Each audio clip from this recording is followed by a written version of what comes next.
الحمد للہ وحدہ والصلاة والسلام علی من لا نبی بعد. اعوذ باللہ من الشیطان الرجیم. بسم اللہ الرحمن الرحیم.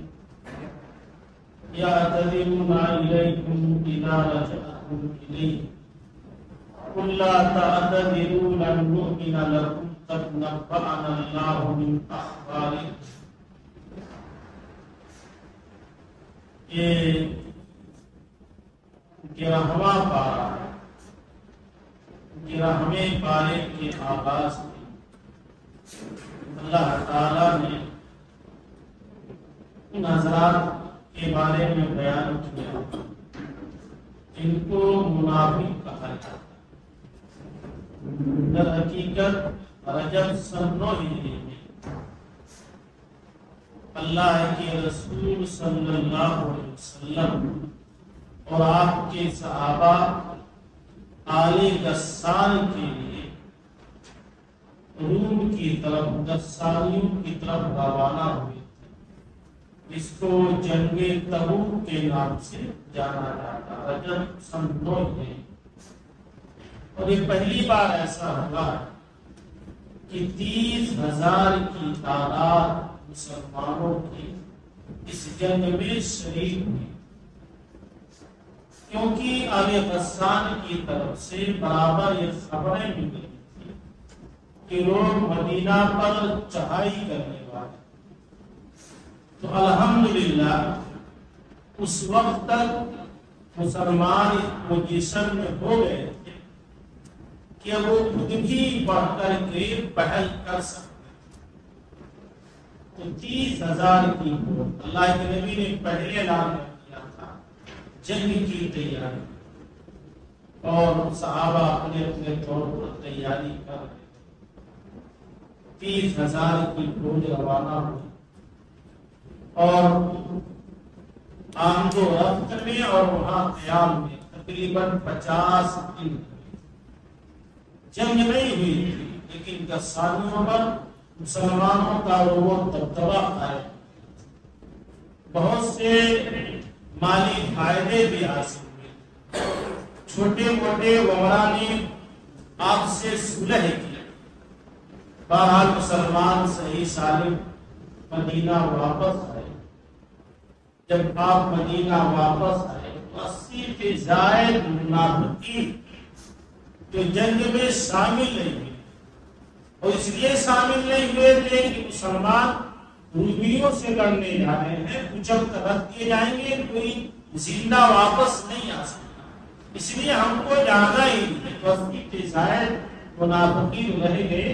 اور جب اللہ کے نبی واپس آئے تو بہانے وغیرہ بنا کر کے یہ پریشانی تھی، یہ بیماری تھی، بچہ بیمار تھا، سر میں درد تھا، تو اللہ کے نبی صلی اللہ علیہ وسلم نے اپنا ان کے عیسائی کو قبول کر کے باطل کے حوالے. اسی چیز کو اللہ تعالیٰ نے یہاں بیان فرمایا ہے کہ اذا رجعتم الیہم، جب آپ ان کی طرف لوٹ کر جائیں گے تو وہ آپ سے آ کر کے معذرت کریں. قل آپ کہہ دیجیے گا لا تعتذروا، تم عذر نہ بیان کرو، بہانے نہ بیان کرو، لن نؤمن لکم، ہم تمہاری بات پر یقین نہیں کر سکتے. قد نبأنا اللہ من اخبارکم، اللہ تعالیٰ نے تمہاری خبروں کے بارے میں، تمہارے حالات معاملات کے بارے میں، تمہارے بہانوں کے بارے میں ہم کو باخبر کر دیا. البتہ 3 ایسے صحابی بھی اس جنگ میں پیچھے رہ گئے تھے جو پکے صحابی تھے، مخلص صحابی.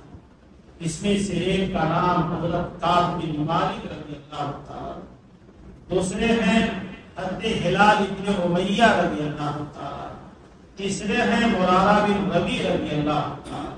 یہ 3 لوگ جب اللہ کے نبی واپس آئے تو جا کر کے صداقت سچائی کے ساتھ بیان کر دیا کہ ہمارے پاس سواریاں بھی تھی، تیاری بھی تھی، لیکن یہ ہوا کہ ابھی صبح نکلے ہم شام تک جا کر کے ساتھ لے لیں گے.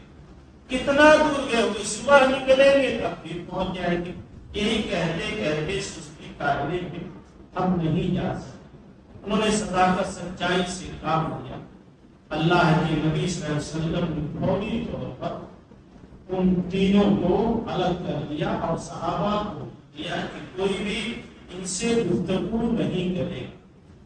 پیارے پیغمبر صلی اللہ علیہ وسلم کی یہ سیرت، آپ کا یہ اسوہ بتاتا ہے کہ جب پوری قوم کے تحفظ، قوم کے بقا کے سلسلے میں کوشش کر رہی ہو، تو چند ایسے افراد جو صرف اپنے بارے میں سوچیں، اپنے مفاد کے بارے میں سوچیں، اپنے ذاتی فائدے کے بارے میں سوچیں، وہ مسلمانوں کی نگاہ میں بلکہ اللہ اس کے رسول کی نگاہ میں بہت بڑے مجرم. جب قوم کو آپ کی ضرورت ہو تو اس وقت آپ ذاتی مفاد کو ترجیح دیں. یہ ذاتی مفاد قوم کے حق میں بہت مضر، بہت نقصان دہ. آپ خود ہی اندازہ لگائیں کہ 30,000 کی تعداد گئی اور الحمدللہ بغیر جنگ لڑے واپس بھی صحیح سالم آ گئے، کچھ نقصان نہیں ہوا. اس کے باوجود اللہ کے رسول نے ان تینوں کا سماجی بھائی کیا، کیونکہ مسلمانوں کے مفاد کے بارے میں انہوں نے نہیں سوچا، اپنے ذاتی مفاد کو ترجیح دیا اور 50 دنوں تک بائیکاٹ کیا. کعب بن مالک کا واقعہ بڑا دردناک ہے، وہ خود بیان کرتے کہ کس طرح سے 50 دن گزرا.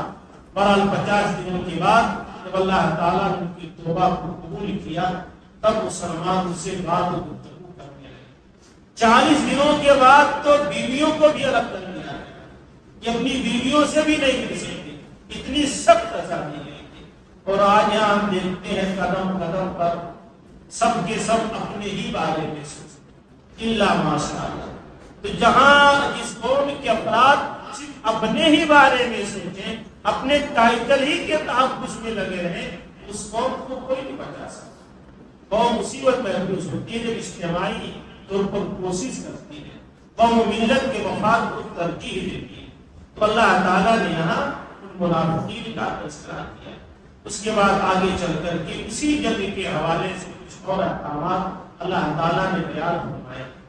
آگے چل کر کے ایسے خوش نصیبوں کا تذکرہ کیا ہے جن کو تاریخ میں، شرعی اصطلاح میں سابقون الاولون کہا جاتا ہے، جو سب سے پہلے اسلام میں داخل، سب سے پہلے اسلام میں داخل ہونا یا کسی چیز کا آغاز کرنا بڑا مشکل ہوتا ہے، بڑی کٹھنائیاں ہوتی ہیں، اور کچھ سہنا پڑتا، سننا پڑتا. اب اس میں اگر کوئی آدمی تحمل سے، برداشت سے آگے بڑھتا رہے، کامیابی کی طرف چل پڑے، تو واقعی قابل احترام، عظیم المرتبہ. اللہ تعالیٰ نے بیان کیا والسابقون الاولون من المہاجرین والانصار. انصار و مہاجرین میں سے جو سبقت کرنے والے، جو پہلے اسلام میں داخل ہوئے، والذین اتبعوہ بإحسان، اور جو لوگ خلوص کے ساتھ ان کی اتباع اور پیروی کیے، رضی اللہ عنہم ورضوا، ان سے اللہ راضی ہو گیا، یہ اللہ سے راضی. کچھ اور بشارتیں خوشخبری سنائی ہے کہ ان کے لیے جاری رہنے والے باغات ہوں گے، ایسے باغات ہوں گے جن کے لیے نہریں جاری ہوگی، ہمیشہ ہمیشہ رہیں گے، اور یہ بہت بڑی کامیابی. تو سابقون الاولون قرآن میں بھی، سورہ واقعہ میں بھی، والسابقون السابقون اولئک المقربون، آگے بڑھنے والے ہی یہی رب کے مقرب ہیں، رب کے قریب. اسلام میں سبقت کی بڑی اہمیت، سبقت کی بڑی فضیلت. ہر کام میں آدمی بڑھ چڑھ کر کے حصہ ہے، بلکہ اللہ تعالیٰ نے قرآن میں بیان کیا وَسَارِعُوا إِلَىٰ مَغْفِرَةٍ مِّن رَّبِّكُمْ وَجَنَّةٍ عَرْضُهَا السَّمَاوَاتُ وَالْأَرْضُ. تو وہ آگے بڑھو، ایک دوسرے سے آگے نکل جانے کی کوشش کرو. کس چیز میں؟ اپنے رب کی مغفرت کو حاصل کرنے کے لیے، جنت کو پانے کے لیے. اس کی چوڑائی زمین و آسمان کے برابر. صحابہ کرام کا معاملہ عجیب تھا. ایک حدیث آپ بارہا سنے ہوں گے، مطلب ان کا جذبہ دیکھیے اور اس جذبے کی معصومیت دیکھیے، اعمال صالحہ کا حرص دیکھیے. صحیح بخاری سے مسلم کی روایت، حدیث کے راوی حضرت ابو ہریرہ رضی اللہ عنہ، بڑی مشہور روایت کہ ان فقراء المہاجرین اتوا الی رسول اللہ کہ ایک مرتبہ مہاجرین میں سے جو غریب صحابہ فقراء مہاجرین اللہ کے رسول کی خدمت میں آئے تو کہا ذهب اهل الدثور بالدرجات الولا والنعیم المقیم، اے اللہ کے رسول صلی اللہ علیہ وسلم، مالدار لوگ، دولت مند لوگ بڑے بڑے درجات اور ہمیشگی کی نعمتیں حاصل کر رہے ہیں، ہم محروم ہوتے جا رہے ہیں۔ اللہ کے رسول نے فرمایا وما ذاک، وہ کیسے؟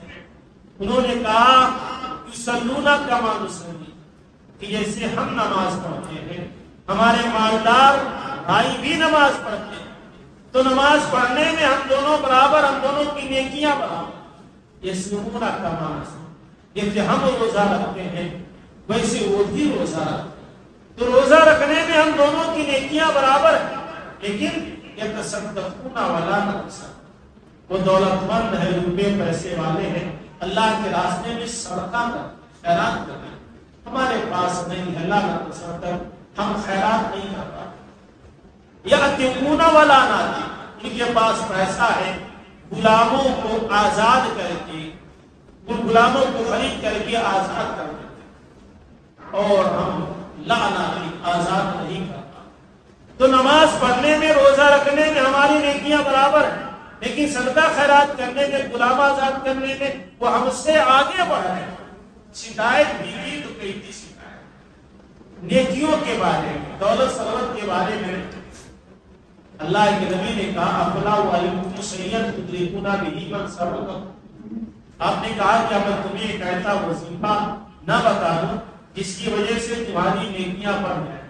ولا يكون احد افضل منكم الا من صنع مثل ما صنع، اور تم سے کوئی زیادہ افضل نہیں ہوگا مگر وہی جو تمہاری طرح سے کرے گا۔ صحابہ نے کہا بلا کیوں نہیں، جلدی بتائیے۔ اللہ کے نبی نے کہا تسبحون وتحمدون وتکبرون دبر كل صلاۃ ثلاثین مرہ، ہر فرض نماز کے بعد 33 مرتبہ سبحان اللہ، 33 مرتبہ الحمدللہ، اور 33 مرتبہ اللہ اکبر، بعض روایت میں 34 مرتبہ اللہ۔ خوشی خوشی وہ صحابہ چلے گئے۔ کچھ دنوں کے بعد واپس آئے، کہا سمعنا اخواننا اہل الاموال، اے اللہ کے رسول جو وظیفہ جو مصحف نے ہم کو بتایا تھا ہمارے مالدار بھائیوں نے بھی سن لیا، اب وہ بھی پڑھنے لگے ہیں، اب پھر ان کے نیکیاں آگے بڑھ رہی ہیں، ہم پھر پیچھے رہ جا رہے ہیں۔ اللہ کے نبی نے کہا ذالک فضل اللہ یؤتیہ من یشاء، یہ اللہ کا فضل ہے، اللہ جس کو چاہے دولت ثروت بھی دے، دولت ثروت وہ اللہ کے راستے میں خرچ کرنے کی توفیق دے۔ تو یہ جذبہ تھا آگے بڑھنے کا، اسی لیے ان کی بڑی فضیلت بیان کی ہے۔ اگر اس مسابقت کا اور اس زمانے کا موازنہ ہے تو واقعی بڑی مایوسی ہوتی ہے۔ حضرت عبد الرحمن بن عوف رضی اللہ تعالیٰ عنہ، یہ سابقون الاولون میں سے مکہ کی ابتدائی دور میں مسلمان ہیں۔ عبد الرحمن بن عوف رضی اللہ تعالی ابتدائی دور میں جب صحابہ مظلومیت کے شکار، حضرت خالد بن ولید رضی اللہ تعالی صلح حدیبیہ کے بعد جنگ خیبر کے وقت سن 7 ہجری میں وہ مسلمان ہیں۔ آپ گوئی کیجیے گا، حضرت خالد بن ولید سن 7 ہجری میں مسلمان، حضرت عبد الرحمن بن عوف بالکل ابتدائی دور میں مسلمان۔ صحیح بخاری کی روایت ہے کہ کسی بات پر دونوں میں کہا سنی، حضرت خالد بن ولید رضی اللہ تعالیٰ عنہ نے عبد الرحمن بن عوف رضی اللہ تعالیٰ عنہ کو کچھ کہہ دیا ہے، برا بھلا کہہ دیا، سخت سست کہہ دیا۔ اسی موقع پر اللہ کے نبی نے فرمایا تھا، جو بڑی مشہور روایت ہے جس کا شان ورود یہ ہے، قرآن کی آیتیں کہاں کب نازل ہوئی اس کو شان نزول کہا جاتا ہے، اور کوئی حدیث اللہ کے نبی نے کب بیان کی ہے اس کو شان ورود کہا جاتا ہے، لیکن وہاں شان نزول اس طرح ہے، ایسے حدیث میں شان ورود اس طرح کہ کب اللہ کے نبی نے فرمایا، تو اس موقع پر نبی نے بڑی بات کہی تھی، لا تسبوا اصحابی، ہمارے لیے نہیں کہا تھا، یعنی ہم شیعہ حضرات ان کے لیے نہیں کہا، حضرت خالد بن ولید کو مخاطب کر کے کہا، لا تسبوا اصحابی، میرے صحابہ کو برا بھلا نہ کرو، وہ بھی صحابی، اور حضرت عبد الرحمن بن عوف صاحب، میرے صحابہ کو برا بھلا نہ کرو، فوالذی نفسی بیدی، قسم ذات کی جس کے ہاتھ میں میری جان ہے، لو انفق احدکم مثل احد ذهبا، اگر تم میں کا کوئی آدمی احد پہاڑ کے برابر سونا خرچ کرے، ما بلغ مد احدہم ولا نصیب، تو ہمارے یہ صحابہ جو پہلے مسلمان ہوئے ہیں، انہوں نے اللہ کے راستے میں ایک مد، آدھا کلو یا اس سے کم جو کھجور، پنیر، کوئی غلہ اللہ کے راستے میں خرچ کیا ہے، تو اس ایک مد کے برابر، آدھا سیر کے برابر، تمہارا اس پہاڑ کے برابر سونا بھی نہیں ہو سکتا۔ تو یہ مسابقت کا ہے۔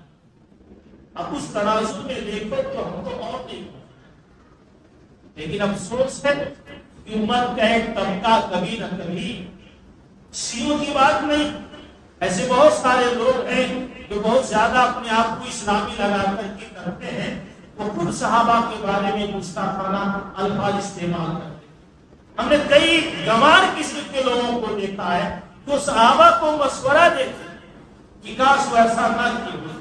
صحابہ کے بارے میں اللہ تعالیٰ نے رضی اللہ عنہم و رضوا عنہم کی سرٹیفکیٹ، ان سے کبھی کوتاہی ہوئی ہوگی، اللہ معاف فرما چکا ہے، اللہ ان سے راضی ہو گیا اور اللہ سے راضی ہو گئے۔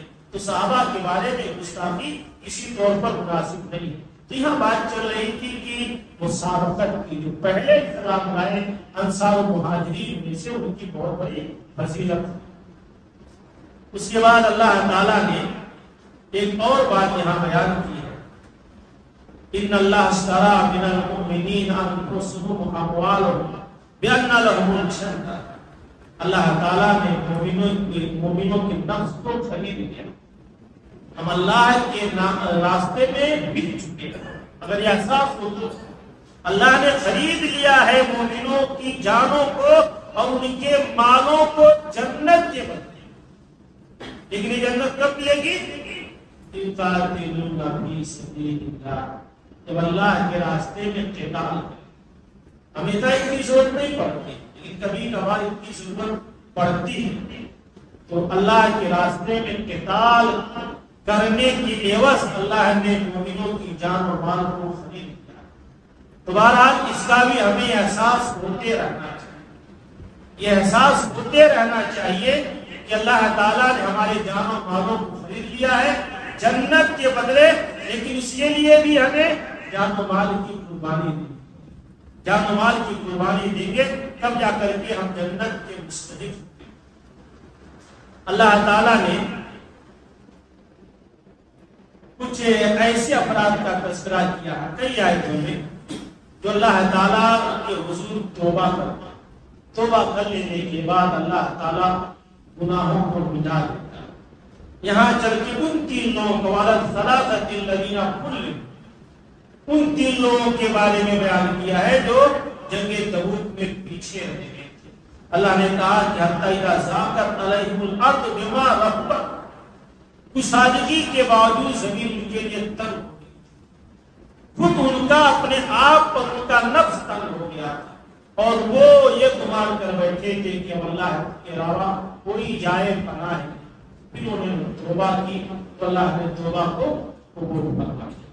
ایسے کئی آیتوں میں پھر کفار مشرکین کے حوالے سے میں نے بتایا تھا کل کے درس میں کہ یہ سورہ انفال ہے، سورہ توبہ ہے، یا سورہ یونس کی کچھ ابتدائی آیتیں ہیں، اس میں زیادہ تر جنگ کی بات ہے۔ اب آگے ہے سورہ یونس۔ سورہ یونس کے بارے میں اللہ تعالیٰ نے سب سے پہلے قرآن کی عظمت اور قرآن کے منزل من اللہ ہونے کے بارے میں خبر کی ہے۔ اس کے بعد کفار کے بارے میں یہ بتایا ہے کہ کفار کو تعجب ہوا کہ انہی جیسے ایک آدمی پر قرآن کیسے نازل کیا، اور قرآن کو نازل ہی کرنا تھا اللہ تعالیٰ کو، تو کسی فرشتے کو اتارتے، کسی فرشتے کو نازل کر کے اس پر اتارتے، یا طائف و مکہ کے کسی بڑے آدمی پر قرآن نازل کرتے، جیسا کہ نبی کے بارے میں ان کا اعتراض ہے۔ اللہ نے یہاں بیان کیا اکانا للناس عجبا ان اوحینا الی رجل منہم، کیا ان لوگوں نے تعجب کیا کہ ہم نے انہی جیسے ایک آدمی پر قرآن کی وحی کی تاکہ وہ لوگوں کو ڈرائے اور لوگوں کو بشارت دی دے۔ اللہ تعالیٰ نے کہا کہ قال الکافرون ان ھذا لساحر مبین، جب نبی کی باتوں کا کوئی توڑ نہیں پیش کر سکے ان لوگوں نے کہا کہ یہ تو جادوگر ہے۔ پھر اللہ تعالیٰ نے کئی آیتوں میں قرآن کی عظمت بیان کیا ہے اور کئی آیتوں میں چل کر کے اپنی کبریائی، اپنی بڑائی کہ اللہ وہ ہے جس نے آسمان کو پیدا کیا، لیل و نہار کی آمد، دن و رات کا آنا جانا، یہ اللہ تعالیٰ کے بارے میں غور و فکر کا نتیجہ ہے کہ لوگ غور و فکر کریں کہ یہ رات آتی ہے، دن آتا ہے، سورج ہے، چاند ہے، ستارے ہیں، پہاڑ ہے، شجر حجر ہے، ان کا کوئی بنانے والا ہے، ان کا کوئی بنانے والا ہے، ان کی کوئی دیکھ ریکھ کرنے والا ہے۔ یہ ان لوگوں کے بارے میں کئی آیتوں تک اللہ تعالیٰ نے بیان کیے جو اللہ تعالیٰ کے وجود کو نہیں مانتے، جو اللہ تعالیٰ کے وجود کو نہیں مانتے۔ دنیا میں بہت سارے ایسے لوگ ہیں کہ یہ سمجھتے کہ کائنات کا نظام ایسے چلتا رہتا ہے، کائنات کا نظام چلتا رہتا ہے، ان کو دہریہ اور نیچری کہا جاتا ہے، وہ اللہ کو نہیں مانتے۔ سلف میں سے کسی نے واقعہ بیان کیا ہے کہ ایک شخص تھا موحد، ایک بادشاہ کے یہاں ملازم، اور بادشاہ اللہ کو نہیں مانتا کہ اللہ ہی نے سب کچھ ایسے نیچرل طور پر، فطری طور پر چل رہا ہے، تو کچھ چیزیں دلیل سے نہیں سمجھائی جا سکتی۔ آدمی جب کچھ مانتا نہیں تو دلیل کس کا آتی؟ اس نے تدبیر سوچی، وہ جہاں سے آتا تھا کام کرنے کے لیے تو بیچ میں دریا پڑتا، سمندر، تو کشتی کے راستے سے آتا تھا، تو ایک دن تاخیر سے آیا، دیر سے آیا، بادشاہ نے پوچھا کہ دیر کیوں کرتے تھے؟ تو کہا جب میں دریا پر پہنچا وہاں کشتی تھی ہی نہیں، ہم نے بہت دیر تک انتظار کیا، کوئی کشتی نہیں دکھائی دی، اتنے میں دیکھا کہ دریا کے پاس جو درخت ہے خود سے کٹ گیا، پھر اس کے خود سے تختے بنے، پھر کشتی بنی، پھر میں اسی پر سوار ہو کر گیا۔ کہا کہ یہ کیسے ہو سکتا، یہ پوسیبل ہے، ممکن ہے کہ درخت خود سے کٹ گیا ہو، خود سے تختے بنے، خود سے کشتی بن جائے اور خود چلنے لگے، یہ کیسے ہو سکتا؟ تب موقع ملا، اس کو کہا بادشاہ سلامت، ایک معمولی کشتی خود سے نہیں بن سکتی ہے، اتنی بڑی دنیا، اتنی بڑی کائنات خود سے کیسے چل سکتی؟ تو اس کے دماغ میں بات آئی کہ واقعی کوئی بنانے والا ہے، کوئی چلانے والا ہے۔ تو کچھ لوگ ہیں جو اللہ کے وجود کو نہیں مانتے، تو اللہ تعالیٰ نے یہاں اپنے وجود کے بارے میں کئی آیتیں پیش کی ہیں کہ لوگ غور کریں، فکر کریں کہ اللہ تعالیٰ نے چیزوں کو کیسے بنایا۔ اس کے بعد ایک اور اہم آیت اللہ تعالیٰ نے انسان کے بارے میں بیان کیا کہ بہت سے انسان ایسے ہیں کہ جب کسی مصیبت میں مبتلا ہوتے ہیں، کسی پریشانی سے دوچار ہوتے ہیں، اس وقت اللہ ضرور یاد، خوشحالی میں کم لوگ یاد کریں، فارغ الباری میں، فراوانی میں لوگ کم یاد کریں۔ اسی لیے دیکھا ہوگا ہم آپ جیسے لوگ بھی شادی بیاہ کی خوشی کی تقریبیں بھول جاتے ہیں، سال چھوٹ گئی یا پڑھے بھول جاتے ہیں، جہاں کہیں میرے بہت بھیڑ بھاڑ ہو، اللہ ماشاء اللہ، خوشی میں لوگ ضرور اللہ کو بلائیں، لیکن غمی میں تو آدمی جو مسجد بھی نہ گیا ہو اس کے اسے بھی اللہ اللہ اللہ ضرور کہتا۔ تو اللہ تعالیٰ نے یہاں بیان کیا ہے کہ وَإِذَا مَسَّ الْإِنسَانَ الضُّرُّ دَعَانَا لِجَنبِهِ، جب انسان کو تکلیف پہنچتی ہے تو ہم کو پکارتا ہے لِجَنبِهِ، کروٹ کے بدلے، قائداً بیٹھے ہوئے، او قائماً یا کھڑے ہو، ہر حالت کھڑا ہے تو ہم کو یاد کر رہا، بیٹھا ہے تو ہم کو یاد کر رہا، پہلو کے بل لیٹا ہے تو ہم کو یاد کر رہا ہے. کوئی راستہ نہیں نظر آ رہا، صرف اللہ کی طرف. تو اللہ نے کہا کہ فلما کشفنا عنہ، جب ہم اس کی پریشانی دور کر دیتے ہیں، اس کو پریشانیوں سے نکال لاتے ہیں، بیماری ختم کرتے ہیں، مسئلہ حل کر دیتے ہیں. مرہ کالم یدعونا الی ظلم بس، تو بعد میں ایسے ہو جاتا ہے جیسے لگتا ہے ہم کو کبھی بلایا ہی نہیں، کبھی پریشانی اس کو لاحق ہی نہیں. اللہ نے کہا کہ کذالک زین للمسرفین ما کانوا یعملون، ایسے ہی زیادتی کرنے والوں کے اعمال ان کے لیے مزین کر دیے جاتے ہیں. یہ انسانی تقاضے کے خلاف. جب آپ پریشانی میں اللہ کو بلاتے ہیں تو خوشحالی میں بھی اللہ کو یاد کیجیے، ہر غربالی میں بھی اللہ تعالیٰ کو یاد کیجیے. اللہ تعالیٰ چاہتا ہے کہ ہر حال میں اس کو یاد کیا جائے، اس کو پکارا جائے. اور اللہ تعالیٰ دونوں حالتوں میں بندے کے کام آتا ہے، دونوں حالتوں میں بندوں کو اللہ تبارک تعالیٰ عطا کرتا ہے، نوازتا ہے. اللہ تعالیٰ نے ایک اور بات یہاں بیان کی اپنے اللہ ہونے کے بارے میں. قُلْ مَن يَرْزُقُكُم مِّنَ السَّمَاءِ وَالْأَرْضِ، اے نبی آپ ان سے پوچھیے کہ زمین و آسمان کی روزی تم کو کون دیتا ہے. اس کے بعد أَمَّن يَمْلِكُ السَّمْعَ وَالْأَبْصَارَ، کون ہے تمہارے آنکھوں کانوں کا مالک. بینائی ختم کر دے تو روشنی کون تھا، سماعت ختم کر دے تو سننے کی طاقت کون دے گا. من یخرج الحی من المیت، کون ہے جو زندے کو مردے سے نکالتا ہے. ویخرج المیت من الحی، اور مردے کو زندہ سے نکالتا ہے. ومن یدبر الامر، کون معاملے کی تدبیر کرتا ہے، کون کائنات کو چلاتا ہے. فسیقولون اللہ، وہ ضرور کہیں گے کہ اللہ. اتنا مانتے ہیں تو کچھ اللہ. اللہ نے کہا فلا کرتا تو تم اللہ سے ڈرتے، تمہارے دل میں اللہ تعالیٰ کا تقویٰ کیوں ہے. ایسے کئی آیتوں میں اللہ تعالیٰ نے آیتوں کے ذریعہ، مثالوں کے ذریعہ بیان کیا ہے. جب تم تسلیم کرتے ہو ساری چیزوں کا مالک اللہ ہے، ساری چیزوں پر اللہ کا اختیار ہے، ساری چیزیں اللہ ہی کی حکم اشارے پر چلتی ہے، تو پھر اللہ کو مانو، اللہ کے وجود کو تسلیم کرو نا، اللہ کے بتائے ہوئے قوانین و فرامین پر عمل کرو نا. اس کے بعد اللہ تعالیٰ نے آگے چل کر کے قرآن کے بارے میں بیان کیا ہے کہ یا ایھا الناس قد جاءتکم موعظۃ من ربکم، کہ لوگوں تمہارے پاس تمہارے رب کی طرف سے نصیحت آئی اور وہ شفاء اور شفا نازل ہوئی ہے لما فی الصدور، سینوں کے اندر کی کمزوریوں کی بیماریوں کی. قرآن کو اللہ تعالیٰ نے موعظت کہا، نصیحت کہا. قرآن کو اللہ تعالیٰ نے شفا کہا. لیکن شفا اسی وقت حاصل ہوگی جب اس کے اندر بیان کیے ہوئے احکام و قوانین پر عمل کیا.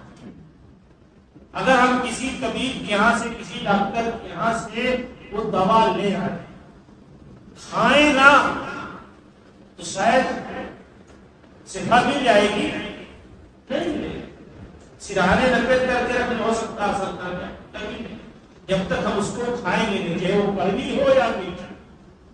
وہ یہ قرآن کے بارے میں کہا گیا کہ قرآن پر جب تک ہم عمل نہیں کریں گے. ٹھیک ہے قرآن میں کہیں نہ کہیں یہ تاثیر ہے کہ پڑھنے پر بھی شفا مل جاتی ہے، لیکن اصل ہے اس کو اپنے اندر نافذ کرنا.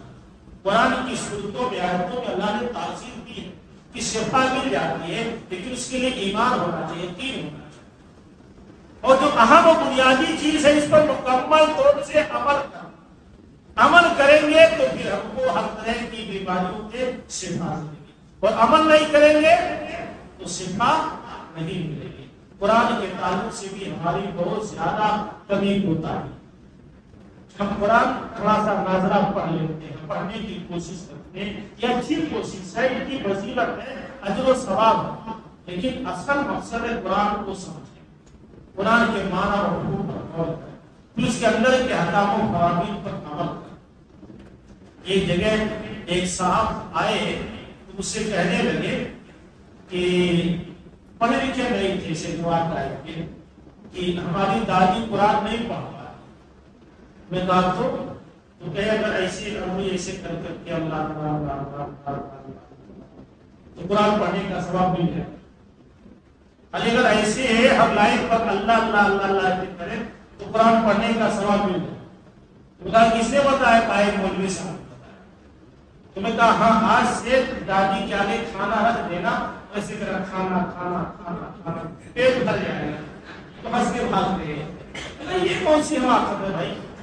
جو چیز پڑھنے والی اس کو پڑھا جائے تب ثواب ملے گا. پڑھنا ہے کہ خالی اللہ اللہ کرنے ثواب مل جائے گا. اللہ اللہ کرو گے تو اللہ کو یاد کرو گے، اس کا جو ثواب تو اس کا ہے، لیکن پڑھنے کا ثواب تو آپ کو نہیں ملے گا. مل جائے گا. تو بیچارے بھاگ گئے. جب میں نے کہا کھانا مت کھلانا، کھانا کھانا کرنا پیٹ بھرتے. تو یہ تاثر لوگ بتاتے نہیں بھائی کوشش کرو پڑھو. دادی ہے نانی ہے نہیں پڑھ پاتی ہے، پوتے پوتی ہیں ان کو بیٹھا کر کے سنے. سننے میں بھی تو ثواب ہے. نہیں پڑھ پاتی ہے نہیں پڑھا تو اب تو آپ موبائل لگا دیجیے، آیتیں سنتے ہو، سننے کا بھی ثواب ہے، پڑھنے پر بھی ثواب ہے، سننے پر بھی ثواب ہے. لیکن یہ تعبیر کر دینا کہ ایسے ایسے کرو ثواب ملے گا، یہ انتہائی حماقت ہے، کیونکہ اس کا کوئی ثبوت نہیں ملتا. قرآن میں ہے کہ ہر چیز عمل سے ہے، نیکی سے. جب عمل نہیں ہے نیکی نہیں، اس کا اجر و ثواب نہیں. بہرحال یہ کچھ باتیں تھیں آج کے تراویح میں پڑھی گئی سورت کے حوالے سے. اللہ تعالیٰ سے دعا کہ تمام لوگوں کو قرآن و حدیث کی صحیح و سچی سمجھتا فرمائے اور قرآن و حدیث کی روشنی میں اپنی زندگی گزارنے کی توفیق عطا فرمائے. خاص کر قرآن سے ہمارے لگاؤ اور تعلق اللہ محفوظ کرے. تو قرآن ہمارے لیے شفا بھی ہو اور دستور حیات بھی ہو، ہماری زندگی دنیوی و اخروی بنانے کا ذریعہ ہو. السلام علیکم و رحمۃ اللہ.